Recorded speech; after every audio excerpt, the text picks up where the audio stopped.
세계 굴지의 기업인 마이크로소프트를 창설한 빌 게이츠의 이야기로 오늘 설교를 시작합니다. 최근에 그가 아내와 이혼함으로 말미암아 그의 그림자가 다 드러나서 그의 명성이 많이 깎이긴 했지만, 그래도 그는 여전히 세계 최고의 부자임에도 자기 자신만을 위해서 재산을 쓰지 않고 이 세상에서 제일 기부를 많이 한 사람으로 올라와 있고요.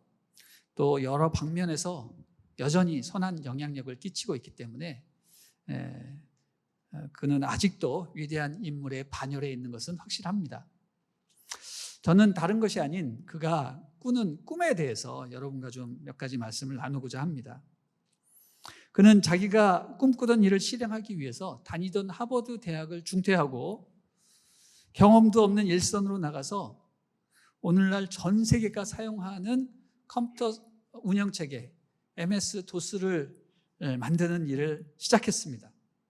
1975년에 이 허름한 차고에서 컴퓨터 부품을 만지작거리면서 그는 야무진 꿈을 꾸게 되죠. 그 꿈은 뭐냐면 바로 모든 가정 위에 데스크에 컴퓨터를, 모든 가정의 책상 위에 PC를, 이런 꿈을 꾸었습니다.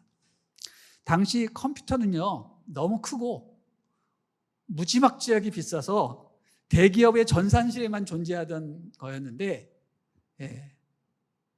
오늘날 그 꿈은 실현이 되었던 것입니다. 그로부터 16년 후인 1991년에 그는 또 한 번의 꿈을 꾸게 됩니다. 이번의 꿈의 제목은 PC에서 모든 것을, 컴퓨터 한 대로 모든 일을 다 처리하는 그런 꿈을 꾼 거죠. 그의 꿈은 윈도우 3.0을 출시하면서 시작이 된 건데요. 그의 꿈 또한 오늘날 완전히 이루어졌습니다. 이제는 PC 없이 무슨 일을 한다는 것 자체가 불가능하게 됐죠. 아니, 이제 요새는 PC가 아니라 뭐죠? 주머니 속에 전화기 하나로 세상의 모든 일들을 다 하는 시대가 되었습니다.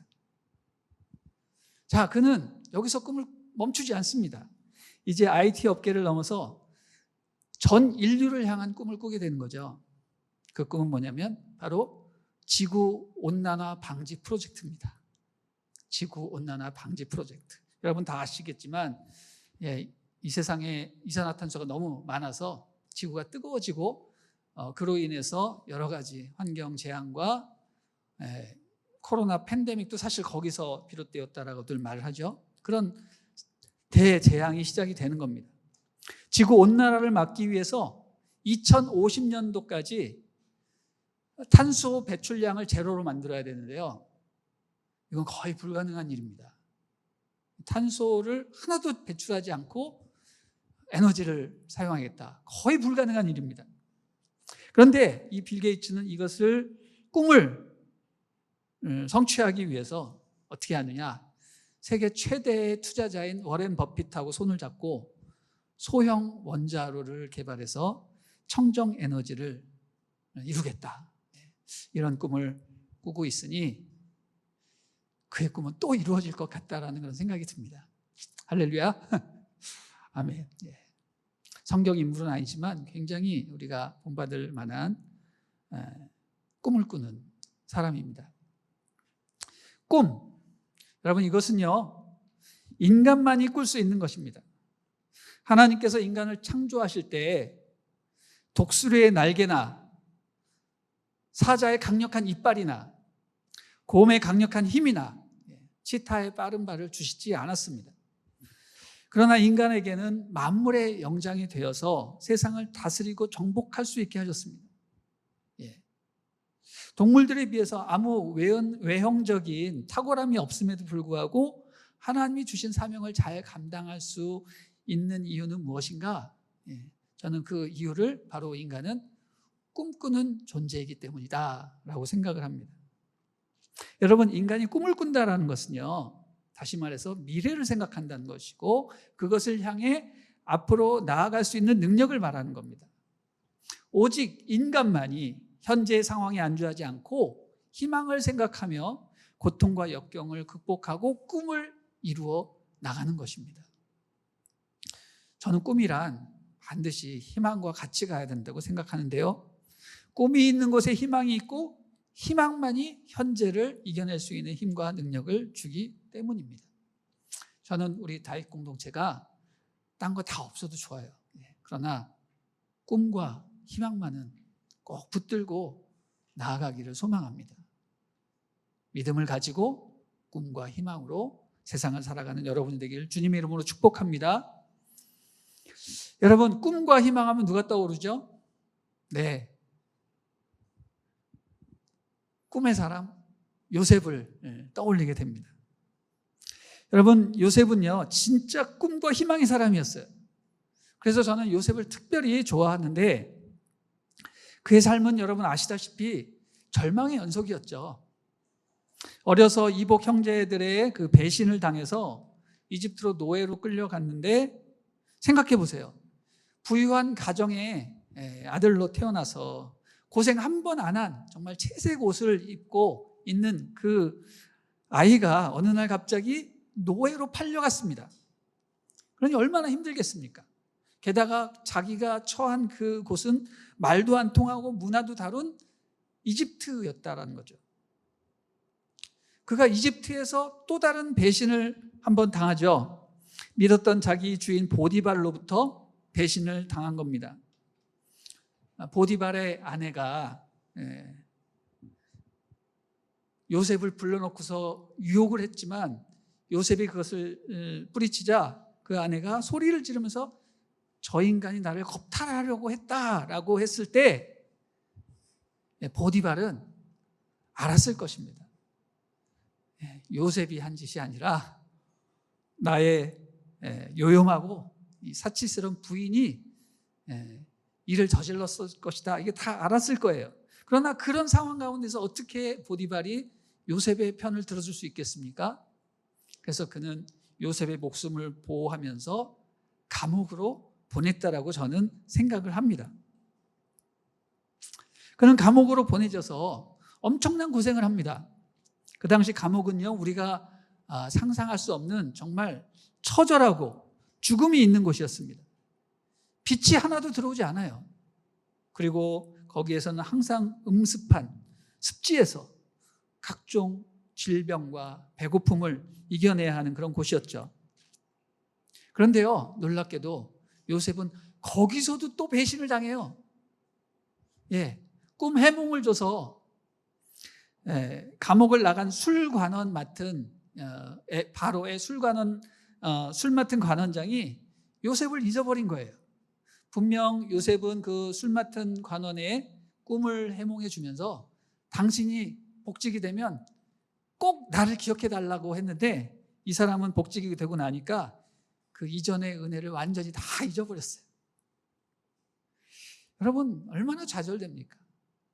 숱한 배신과 버림받음, 중한 노역과 어려운 환경들로 인해서 요셉은 완전히 좌절하고 폐인이 될 수 있었음에도 불구하고 그는 항상 충성스럽게 일하고 성실했는데 도대체 어떻게 그렇게 할 수 있었을까? 참 놀랍기 그지없습니다. 그의 삶 속에 도대체 어떤 비밀이 숨겨져 있기 때문에 그런 삶을 살 수 있을까 궁금하게 되는 거죠. 오늘 본문은요 요셉의 희망적인 삶에 대해서 그 영적인 비밀을 정말로 엑기스로 이렇게 설명을 하고 있습니다. 요셉에 대한 이야기는 성경 창세기에 37장부터 47장까지 무려 10장에 걸쳐서 길게 아주 자세하게 설명이 나와 있는데 그 10장을 딱 3구절로 요약하는 것이 오늘 우리가 읽은 본문이 되겠습니다. 그 안에 핵심이 다 들어가 있어요. 한번 그 말씀을 다시 읽어보도록 하겠습니다. 자, 자막 띄워주시고 시작. 그러나 여호와께서 요셉과 함께 하셨고 그에게 자비를 베푸셔서 요셉을 간수의 마음에 들게 하셨습니다. 간수는 요셉에게 감옥에 있는 모든 사람들과 거기에서 이루어지는 모든 일들을 다 맡겼습니다. 간수는 요셉이 맡은 모든 것에 대해 조금도 간섭하지 않았습니다. 이는 여호와께서 요셉과 함께 하셔서 그가 하는 일마다 형통하게 하셨기 때문입니다.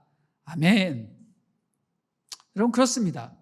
요셉의 그 성공 요인은요, 한마디로 하나님의 은혜라는 거예요. 하나님이 늘 요셉과 함께 하셨고, 요셉을 넘어서 요셉의 주변에 있는 간수장에게까지도 하나님의 자비와 은혜가 넘쳐 흘렸다라는 것입니다. 여러분, 이 말씀이 왜 요 때에 기록이 되었을까? 보통 이런 얘기는요, 한 사람의 그 일대기가 다 끝난 맨 마지막 결론 부분에 하기 쉬운데, 거의 그 요셉의 이야기의 그 처음 부분에 기록이 돼 있다라는 거예요. 왜 초반부에 이렇게 이런 말들이 갑자기 삽입되었을까? 생각해 보면 바로 이때 하나님이 한번 확인시켜 줄 필요가 있었다라는 거예요. 요셉은 지금 어디에 있어요? 감옥에 있어요. 말하자면 그의 인생 중에서 가장 힘들고 어려울 때였다는 겁니다. 설상가상의 어려움으로 계속 요셉은 힘들고 있을 때 바로 하나님이 개입하셔서 이 본문으로 분위기를 바꾸시는 거죠. 인간이 생각하기엔 가장 힘들지만 하나님의 관점에서 볼 때는 그때가 가장 거룩하고 가장 소중한 시간이다라는 것입니다. 하나님이 이렇게 말씀해 주시는 겁니다. 내가 너를 보호하기 위해서 내가 은혜를 부어주되 너에게만 부어주는 것이 아니라 너 주변에 있는 너를 보살피는 간수에게까지 내가 부어준다. 이런 것을 확인시켜 주기 위해서 이 말씀이 끼어든 겁니다. 사랑하는 여러분, 우리 주님은 여러분이 가장 힘들고 어려워할 때 개입하셔서 여러분의 삶을 지켜주시고 여러분에게 힘주시는 이심을 믿으시기를 바랍니다. 아멘. 자, 우리 성경 말씀 한번 읽어보겠습니다. 이사야서 26장 3절 시작. 주께서 심지가 견고한 사람을 평강의 평강으로 지키시리니 이는 그가 주를 의뢰함이니이다. 자, 빌립보서 4장 6절 7절 읽어보십시오. 시작. 아무것도 염려하지 말고 오직 모든 일에 기도와 간구로 너희 구할 것을 감사함으로 하나님께 아뢰라. 그리하면 모든 지각에 뛰어나신 하나님의 평강이 그리스도 예수 안에서 너의 마음과 생각을 지키시리라. 네. 예. 그렇습니다. 이 고난과 환난의 시간에 하나님을 전심으로 믿는 자에게 복이 있다라고 했습니다. 그래서 주께서 그의 마음과 생각을 지키신다고 했고 또 심지가 견고해진다고 하셨습니다. 여러분, 주님께서 왜 믿는 이들의 마음과 생각을 지키시는 것일까요? 왜 그럴까요? 힘들고 어려운 일이 있을 때 상처받지 말라고, 부정적인 마음가짐으로 이를 그르치지 말라고 우리의 마음과 생각을 보호해 주시는 겁니다. 요셉이 그 힘들고 어려운 상황에서도 마음을 지키고 항상 긍정적이고 미래지향적이고 희망이 넘치는 삶을 살 수 있었던 이유는 바로 뭐다? 하나님이 지키시기 때문이다. 하나님의 은혜와 자비가 넘쳐나기 때문에 그런 것입니다. 사랑하는 여러분, 이것이 바로 요셉의 성공 요인이었습니다. 그가 아무리 힘들고 어려워도 하나님을 믿고 신뢰했기 때문에 하나님이 함께 하신 것입니다. 그러면 어떻습니까? 아무리 어려운 일이 닥쳐도 괜찮아지는 겁니다. 하나님을 온전히 믿고 신뢰하면 고난과 역경은 오히려 그의 인격과 실력을 연단하는 계기가 되지 결코 그를 좌절과 절망으로 이끌지 않게 한다는 겁니다. 여러분, 이 사실을 믿으십니까? 이거 믿으셔야 돼요. 이게 되게 중요한 거예요. 하나님을 믿는 자는 고난과 역경이 오히려 도움이 된다는 거죠. 그것을 통해서 연단을 받고 더 강력한 사람으로 성장한다라는 것입니다. 미국의 스탠포드 대학 교수이면서 또 유명한 경영 컨설턴트인 짐 콜린스라는 사람이 쓴 책인 Good to Great라는 책이 있어요. 우리나라로 번역된 게 있는데 좋은 기업에서 위대한 기업으로라는 유명한 경영학 책입니다. 그 책에 이런 얘기가 나와요. 스톡데일 패러독스라는 그런 내용이 나오는데 우리말로 하자면 스톡데일의 역설 이런 얘기죠. 그 미군 장교 짐 스톡데일 장군이 베트남 전쟁 때 포로로 잡혀 있었을 때 그가 발견한 것은 정글 한복판에 위치한 포로 수용소에서 무려 8년 동안이나 죽지 않고 버티고 결국은 석방이 되었습니다. 근데 그가 발견한 것은 모진 고문과 압박, 질병과 절망 속에서 죽어가는 동료 포로들의 그 행동을 보면서 놀라운 사실을 발견했다라는 것입니다. 그가 절망 속에서 희망을 잃어버리지 않고 끝까지 생존할 수 있었던 이유는 희망을 갖되 결코 냉혹한 현실을 파악했다라는 것입니다. 끝까지 버티지 못하고 죽은 사람들은요, 대부분 비관론자가 아니라 낙관론자였다라는 거예요. 그들은 어떤 식으로 그 포로 생활을 했냐면, 돌아오는 크리스마스 때는 내가 석방될 거야. 돌아오는 부활절에는 내가 아마 나갈 거야. 이게 안 되면 다음 추수감사절에는 내가 나갈 수 있겠지. 그것도 아니면 다음 크리스마스 때는 나갈 수 있겠지. 뭐 이런 식으로 계속 희망을 갖다가 그 희망이 계속 좌절되니까 결국은 포기하고 목숨을 끊었다라는 것이죠. 그래서 그는 그 자리에서 깨달은 겁니다. 현실을 직시하지 않는 희망은 무너진다. 그래서 그가 얻은 결론은 반드시 살아날 것이라는 믿음과 희망은 중요하지만 현실의 가장 냉혹한 현실을 직시해야 된다. 냉혹한 현실을 직시해야 한다라는 것입니다. 그래서 그는 동료들에게 이렇게 말했다고 합니다. 우리는 크리스마스 때까지 나가지 못할지도 모릅니다. 거기에 우리는 대비해야 됩니다. 내 앞에 닥친 현실을 직시하고 그것을 대비해야지 미래와 희망이 찾아온다라는 거죠. 막연한 희망은 더 큰 절망을 가져올 수 있다라는 겁니다. 이게 바로 스톡데일 패러독스의 내용입니다. 저는 이 부분을 읽으면서 이 스톡데일 패러독스야말로 그 요셉의 인생에 가장 잘 적용된 케이스구나 이런 생각을 하게 됐습니다. 요셉의 인생은요, 갈수록 태산이었어요. 형들에게 배신당했죠. 노예로 팔려나갔죠. 이집트에서 살다가 또 감옥에 가게 됐죠. 또 감옥에서 또 배신을 당하고 계속 배신의 연속, 고통의 연속이었습니다. 이런 계속되는 좌절 속에서도 그는 포기하지 않았습니다. 오히려 감옥이라는 현실을 인식하고 노예 신분이면 노예 신분으로, 죄인의 신분이면 죄인의 신분으로 최선을 다해 살았습니다. 그가 얼마나 최선을 다하며 살았냐면 간수장이 그것을 보고 모든 것을 다 그에게 맡겼다고 했습니다. 또 보디발의 노예일 때도 보디발의 신임을 받았습니다. 감옥에 있을 때나 또 노예로 있을 때나 다 누구에게든 다 신임을 받았던 겁니다. 다시 말해서 그는요, 노예로 살아도 할렐루야, 죄인으로 살아도 할렐루야, 어디에 가든 할렐루야, 다시 말해서 할렐루야 맨이었던 겁니다. 하나님이 무엇을 시키시면 무조건 다 할렐루야, 감사합니다. 그러면서 그는 결국 감옥을 나가게 될 것이라는 희망을 잃지 않았다라는 겁니다. 자, 하나님의 말씀 또 읽어보겠습니다. 시편 37편 24절 시작. 저는 넘어지나 아주 엎드러지지 아니함은 여호와께서 손으로 붙드심이로다. 아멘. 그렇습니다. 하나님의 은혜가 넘치고 주님과 동행하는 자는요, 어떻게? 오뚜기처럼 계속 쓰러져도 벌떡벌떡 일어나는 겁니다. 이것이 바로 성령 충만한 사람의 특징입니다. 요셉이 나중에 바로 앞에 섰을 때 바로가 그 요셉의 모습을 보고 어떤 말을 했겠습니까? 요셉은 감옥에서 나와가지고 완전히 피골이 상접한 그런 모습이었을 텐데 바로가 요셉을 보고 감동하면서 이렇게 얘기를 했습니다. 창세기 41장 38절입니다. 시작. 이와 같이 하나님의 영에 감동된 사람을 우리가 어찌 찾을 수 있으리요. 바로가 요셉을 보았을 때 요셉은 하나님의 영에 가득한 사람으로 보였던 겁니다.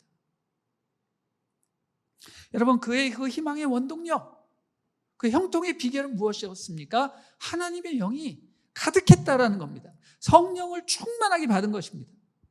여러분, 우리가 이 힘들고 어려운 상황들을 극복하고 이기려면 여러분, 성령님의 도움이 없이는 결코 이겨낼 수가 없는 것이죠. 우리 하나님은 현실과 부딪혀 이기게 하시는 분이시지 결코 현실을 도피하게 하시는 분이 아니라는 겁니다. 우리 시편 105편 17절부터 19절 읽어보겠습니다. 시작. 한 사람을 앞서 보내셨으며 요셉이 종으로 팔렸도다. 그 발이 착고에 상하며 그 몸이 쇠사슬에 매였으니 곧 여호와의 말씀이 응할 때까지라. 그 말씀이 저를 단련하였도다. 자, 우리 하나님께서 요셉을 이집트 땅으로 미리 보내신 것에 다 이유가 있다는 것이죠. 요셉을 사용하시기 위해서 노예로 팔려가게 하셨고 또 감옥에도 갇히게 하신 겁니다. 고난을 통해서 연단을 받고 하나님이 쓰시기에 합당하도록 다 준비시킨 겁니다. 그래서 30세가 딱 되었을 때 그를 이집트의 총리로 발탁시키시죠. 그 당시 이집트의 법에 의하면 총리가 되려면 30세가 넘어야 된다는 그런 법령이 있었다고 합니다. 30세가 딱 되니까 하나님이 그를 총리로 발탁을 시키십니다. 사랑하는 여러분, 요셉의 삶을 통해 볼 때 정말로 중요한 것은 무엇입니까? 하나님과 동행하는 것입니다. 그리고 하나님의 은혜를 받은 사람은요, 꿈과 희망을 절대로 잃지 않는다는 겁니다. 그렇습니다. 하나님과 동행하는 우리는요, 꿈과 희망을 결코 잊어서는 안 되는 것입니다. 여러분, 그 꿈과 희망의 내용은 무엇이에요? 그 내용은 하나님이 나를 통해서 반드시 그분의 뜻을 이루신다라는 그런 내용입니다. 현재의 삶이 별 볼 일 없어도 하나님이 나를 사용하시면 꿈과 희망이 생겨나게 되어 있습니다. 그리고 그것으로 인해서 현재가 해석이 되고 또 그러므로 인해서 자기의 삶에 최선을 다하게 되는 겁니다. 그러나 하나님이 나의 삶에 간섭하지 않으시고 나에게 꿈과 희망이 없으면 어떻게 됩니까? 내 삶에 약간의 어려움이 닥치면 그냥 그 꿈을 저버리고 포기하고 자기 마음대로 살아가게 되는 거죠. 저는 여러분에게 꿈과 희망을 계속 유지하고 그것을 지켜나가기 위한 3가지 방편을 좀 말씀드리고자 합니다. 꿈과 희망을 계속 유지하기 위해서는요, 여러분의 꿈을 반드시 널리 선포하고 다녀야 됩니다. 꿈은 선포하는 자의 것입니다. 요셉의 경우를 한번 보세요.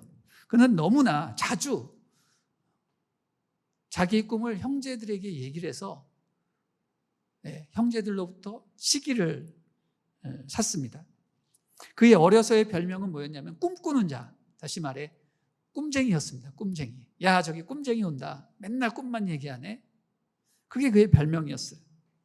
우리는 생각하죠. 현실적이지도 않고 황당무계한 어려서의 꿈을 뭐 그렇게 말할 필요가 있느냐 이렇게 생각하실지 모르겠지만 그렇지 않습니다. 꿈은요, 표현해야 됩니다. 그리고 다른 사람에게 말해야 됩니다. 그래야 현실이 되는 거죠. 마음속에만 갖고 다니면 여러분 그것을 잊어버리기 쉽습니다. 그리고 여러분의 삶에 나타나지도 않게 됩니다. 우리 옛말에 말이 씨가 된다라는 말이 있죠. 이게 좀 부정적인 상황에서 많이 사용되긴 했지만 이 말의 뜻은요, 말이 갖고 있는 능력, 미래를 성취시키는 힘을 표현한 것이라고 생각이 됩니다. 입 밖으로 던져진 말은 씨앗과 같아가지고 그것을 반드시 자라나고 열매 맺게 하는 그런 능력이 되는 것입니다. 말씀이 씨앗 형태로 우리에게 다가오는 것 여러분 아시죠? 예수님께서 씨 뿌리는 비유에 대해서 말씀하셨잖아요. 하나님의 말씀은 씨앗 형태로 우리 마음판에 떨어진다라고 했습니다. 이 말이 강력한 겁니다. 말이 생명이에요. 이 던져진 말이 위력이 되어서 우리에게 돌아온다라는 사실을 우리 선조들은 이미 깨달은 거예요. 그래서 말을 조심해야 된다. 그리고 말은 반드시 선포돼야 된다. 이렇게 생각을 한 겁니다. 말은 우리의 생각을 구체적으로 하고 행동으로 옮길 수 있는 동기를 부여하고 우리가 목표로 삼는 비전을 일구어내는 것입니다. 여러분, 그렇다면 말이 이렇게 강력한 것이라면 이 강력한 말의 힘으로 여러분은 무엇을 하시겠습니까? 미래를 만들어내는 일, 사람을 세우는 일로 말을 사용해야죠. 그래서 긍정적으로 생각하고 긍정적인 언어를 사용하는 것이 대단히 중요한 겁니다. 그래야 사람이 세워지는 거죠. 여러분의 입술의 힘으로 미래를 창조하십시오. 여러분의 친구들을 축복하십시오. 우리 순모임에서 우리 모든 순원들 늘 칭찬하십시오. 참 잘생겼다, 참 이쁘다, 너의 모습을 보니 정말 내가 살맛이 난다. 아버지, 어머니 고맙습니다. 사랑합니다. 순장님 고맙습니다. 이런 얘기들을 계속 의도적으로라도 해야 되는 겁니다. 자, 우리 주무시는 분 좀 깨워주시고, 자, 우리 양옆에 계신 분들께 한번 축복했으면 좋겠습니다. 당신을 보니 정말 살맛이 납니다. 당신을 보니 정말 살맛이 납니다. 여러분의 미래는 앞으로 잘 될 것입니다. 여러분의 미래는 잘 될 것입니다. 여러분의 미래에는 주님이 함께 하십니다. 여러분의 미래는 주님께서 함께 하십니다. 아멘. 네, 눈빛이 돌아오고 있습니다. 두 번째는요, 꿈을 이루어 나가라는 것이죠. 꿈은 준비하는 자의 것입니다. 몽상가란 누구입니까? 몽상가는 꿈만 꾸는 사람입니다. 꿈을 꾸되 아무 준비도 노력도 하지 않는 사람, 그래서 우리는 몽상가라고 하죠. 몽상가는 꿈을 관리하는 사람이 아니에요. 그러나 꿈꾸는 사람은 자기가 가진 꿈을 가지고 경영하는 사람입니다. 식물을 심으면 어떻게 해야 돼요? 물을 주고 양분을 주고 또 가지치기를 해야 아름다운 열매를 맺지 않습니까? 그냥 식물을 심어놓고 방치하면 안 되는 거죠. 마찬가지로 하나님께서 여러분에게 꿈을 주셨는데 그 꿈을 간직하고 그 꿈을 이루기 위해서 여러분 노력을 해야지, 그냥 하나님이 주신 꿈을 방치해버리면 그것은 어떻게 된다고요? 새들이 와서 쪼아 먹어버려요. 다시 말해서 사탄이 그 꿈을 가져갑니다. 자, 그렇다면 꿈이 실현되도록 어떻게 준비하고 다듬어야 되는가? 하나님께 맡기십시오. 하나님은 반드시 그 꿈을 이루시기 위해서 다음 단계로 여러분을 인도하십니다. 그 다음 단계가 뭐예요? 그 다음 단계가 광야로 이끄시는 겁니다. 여러분, 광야, 이것은요, 우리 일평생 반드시 경험해야 할 훈련의 과정입니다. 그것은 고난과 역경의 삶이고 철저히 인생을 고독으로 몰아가는 겁니다. 거기에는요, 사람을 즐겁게 하는 오락적인 요소가 전혀 없어요. 또 육신의 필요를 만족해 하는 어떤 물질적인 풍요로움도 전혀 없는 곳입니다. 그야말로 철저한 고독 속에서 하나님만 의지해야 살아갈 수 있는 곳이 바로 광야입니다. 그래서 어떤 사람에게 있어서 그 광야는 군대 생활일 수도 있고요, 또 어떤 사람에게는 재수 생활 또는 사업의 실패, 시험의 낙방, 질병과 아픔의 순간, 병원, 또 사랑하는 사람과 이별 또는 죽음을 경험한 그 시간들이 될 수가 있습니다. 광야의 특징은 철저한 고독의 훈련, 인격의 연마, 영적인 내공이 쌓아지는 그런 곳입니다. 숱한 인간관계를 통해서 인격이 양성이 되고요. 광야라고 홀로 떨어져 있다고 생각하지 마십시오. 수많은 사람 가운데서도 여러분 광야를 보낼 수 있는 거예요. 인격이 연마가 되는 거예요. 그래서 공동체의 소중함도 깨닫게 되고, 자기 혼자 있기 때문에 여러분이 원하는 것 뭐든지 다 트라이 해볼 수 있는 바로 그것이 광야가 되는 겁니다. 하나님의 꿈을 꾸는 사람은 반드시 광야를 통과해야 됩니다. 왜냐하면 그 준비된 사람에게만 하나님은 꿈을 이루시기 때문에 그렇습니다. 생각해 보십시오. 성경의 위대한 인물들은 다 광야를 통과한 사람이었습니다. 요셉이 그렇죠. 우리가 좋아하는 다윗도 그렇습니다. 모세도 그렇습니다.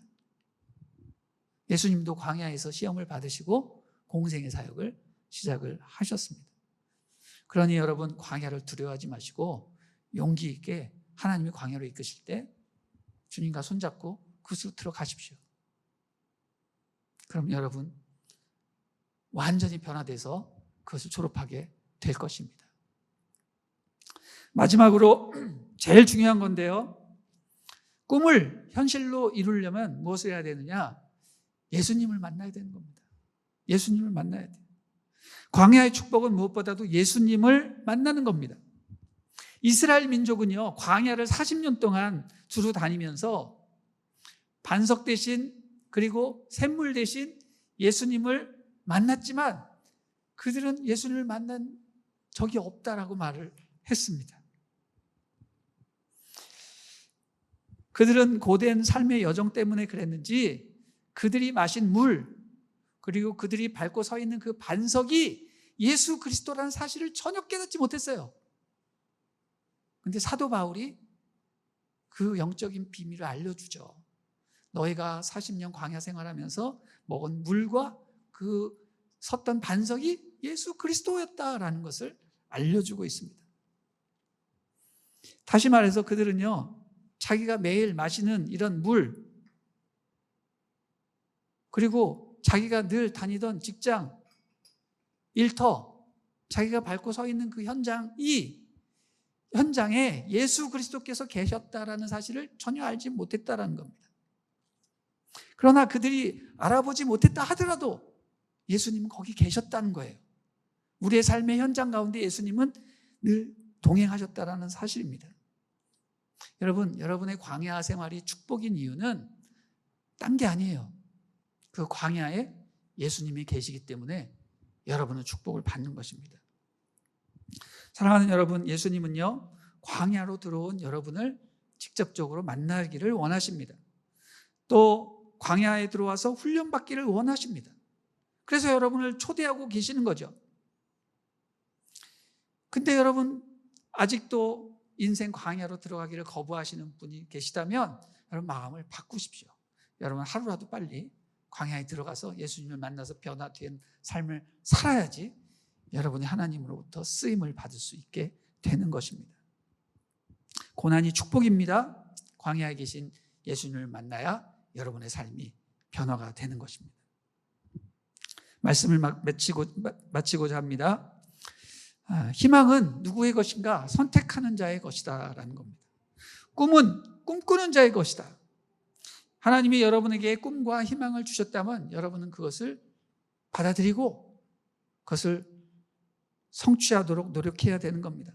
요셉처럼 불굴의 의지를 가지고 어디서든지 성실하고 어떤 시련이 닥쳐도 충성되이 살아야 합니다.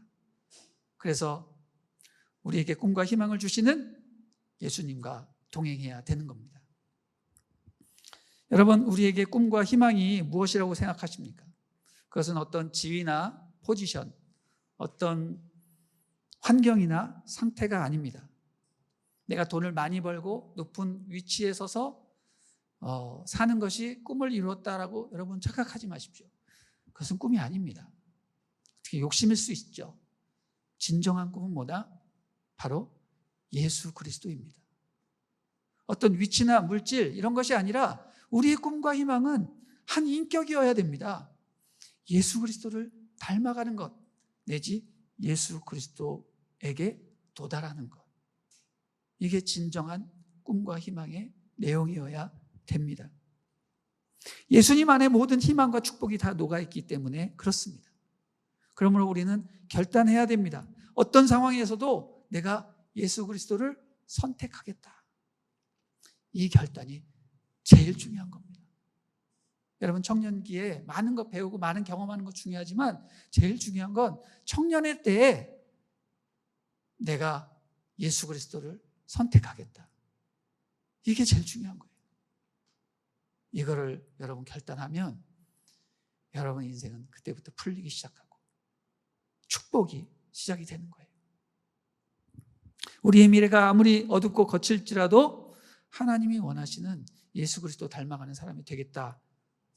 그 꿈을 꾸게 된다면 여러분의 미래는 정말 더없이 밝고 더없이 희망적이 될 것입니다. 앞으로 우리가 청년 응원 프로젝트라는 전도 집회를 하게 되는데요.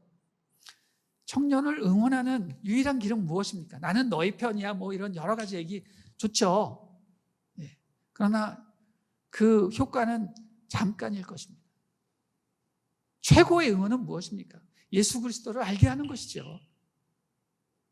그리고 여러분이 비록 내 안에 예수 그리스도의 영이 없고 내가 믿음이 부족한 것 같고 예수님과 좀 거리가 먼 것 같다 할지라도 이번 기회에 여러분의 주변의 이웃들과 또 친구들에게 예수 그리스도를 자랑하고 예수 그리스도를 전하게 되면 여러분이 먼저 은혜를 받게 돼요.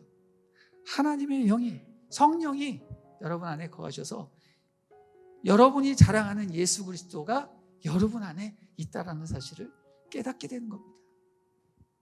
그게 진정한 응원이라고 생각해요. 예수님께서 여러분과 함께 하신다는 것, 이 사실을 믿으시고 또 이 사실을 자랑하시며 우리 주변 모든 지체들에게 주님을 전도하는 그런 놀라운 축복의 시간이 이번 기회가 되었으면 좋겠습니다. 우리의 꿈과 희망인 예수 그리스도, 그분이 주인 되시고 그분의 영으로 가득한 우리 다윗 공동체가 되기를 주님의 이름으로 축원합니다.